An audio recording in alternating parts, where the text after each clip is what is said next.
Hello, my name's Ben and I'm here on Sin of Creation to talk to you about the new Ghoul King's army.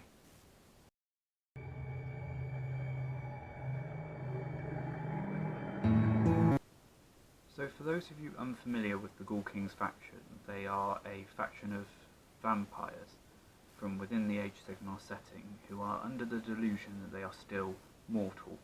They still believe that they're noble knights and kings who live out in feudal kingdoms and are only defending their land from various other races. Now they operate very much in close combat in the game. They're very durable in that they have a moderate save, but they are able to bring their units back to life, and they do this through their magic and their courtiers calling on new servants. So without further ado, we're going to have a look at some of the separate units. So the rank and file of the army are the Crypt Ghouls, who are humans who've been drawn into the Ghoul King's service and are cannibals, people who've had their settlements destroyed by various armies. They're the basic troop that you'll have to use in the army. Your general tactics will be to swarm your opponents with them. They're also beneficial in the army because they're the easiest unit to bring back. On average, you'll be bringing back 5 of these guys per courtier during the hero phase. They generally aren't very durable, so you'll need courtiers there to bring back units of them because they will die in droves. They only have a 6+ save followed by an additional 6+ save if you're using the Death Grand Alliance, so you'll want courtiers there to bring them back to life. Another benefit that they get is that they get more attacks the more of them there are. So generally take large units, take multiple units. I take about 40 per army at minimum, but they do come in boxes of 20, so it's easy to get hold of large numbers. Now when you get around to adding heroes to your army, the first things you want to have a look at is courtiers. Now courtiers are the lieutenants to the Ghoul Kings. They are generally looked at as the apex of those strains of units. So when you're purchasing your units, you have to look at which ones that you'll be adding mainly into your force, whether you're going to have tons of Crypt Ghouls or Crypt Horrors or even Flayers. Now courtiers have an ability where they roll 6 dice at the start of the hero phase, and if they're using the ability on Crypt Ghouls, for every 2 up you bring a Crypt Ghoul back. If they're using it on anything else like Crypt Horrors or Crypt Flayers, they'll be bringing them back on 5 ups. And this is amazing because you're getting a 4 wound or 3 wound model back from the dead, as long as there's some left in the unit. Now the only one who's an exception to this rule is the Vargolf Courtier, which is this one. Now he's kind of like the courtier of courtiers. His job is to bring back any sort of unit as well as being a close combat monster. So you will spend more points on him, but you will be able to use him to res any sort of unit he's near.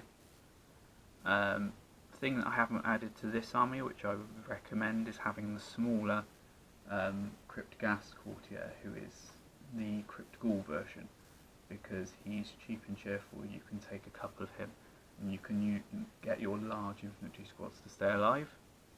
The Vargolf can also do this, but he's near enough double the points, so you need to focus on what heroes you need for the army before you purchase. Now once you've decided which courtiers you want to add to your army, which will be bringing back your units, you need to decide which type of Ghoul King you'll need to make your units better and more efficient in close combat. Now units of Crypt Horrors and Crypt Ghouls become more accurate in close combat when they're in the vicinity of a Ghoul King. Now your bog standard Ghoul King is cheap, so you'll be able to take him alongside quite a few courtiers. He will give these units these rerolls to hit. He's also got a spell which allows units he casts it on to get additional attacks. So generally he's a support character, which will make the efficiency of your army a lot more effective. If you want the Ghoul King himself to do far more, he'll still do the abilities that I've spoken about before, he'll be a close combat monster is to add him to either a zombie dragon or a terrorgeist. Now, I've chosen the terrorgeist because I believe that the terrorgeist is more durable than the zombie dragon. He may have slightly less combat efficiency, but he will not die. He just keeps getting his wounds back, and even if he does die, he has a mortal wounds damaging ability to represent bats flying out of him. Now, when you're trying to plan an overall force, I would recommend making sure that you have your heroes done first, and then follow up with large units of infantry. I'm going to be adding another 20 crit ghouls to this force, maybe even another 20, so maybe 40, allowing me to swarm units, and I will need to add or modify my courtiers accordingly so that I can keep bringing those units back to life. Now, as recommended purchases are concerned, I would recommend getting multiple start collecting boxes, and then so maybe 2 start collecting boxes, and then adding on additional infantry from there. I think it's purely up to which unit you prefer out of the infantry, and then basing your force around that. So if you're a fan of crypt flayers, then your army will need crypt flayer courtiers. If you're a fan of crypt ghouls, you're going to want crypt gas courtiers. If you're not sure on which of the units you prefer, I would go for Vargoths, as they can resurrect any, but you need to make sure you have a Ghoul King in the army. It may sound obvious because it's Ghoul King Court, but they do make the army a lot more efficient in close combat. So when it comes to constructing your army, the models are very easy to construct but not very modular, so you're not able to convert them very easily. As far as painting is concerned, the techniques that you'll use in the army can only help you in different armies, but the vast majority of the model you'll be painting will be flesh and bone, and those techniques can be used in pretty much any army. If you're doing Tyranids, it will help you with painting the claws. If you're doing any human army, it will help you painting the skin. So they generally make it easier for you to paint your other armies as well. I found they're a good starter army for Age of Sigmar. Generally they can hold their own against any sort of army without having a major weakness. I've had games where the Ghoul King on the Terrorgeist has managed to kill Ilariel, who is absolutely, well, she's very, very strong for her points.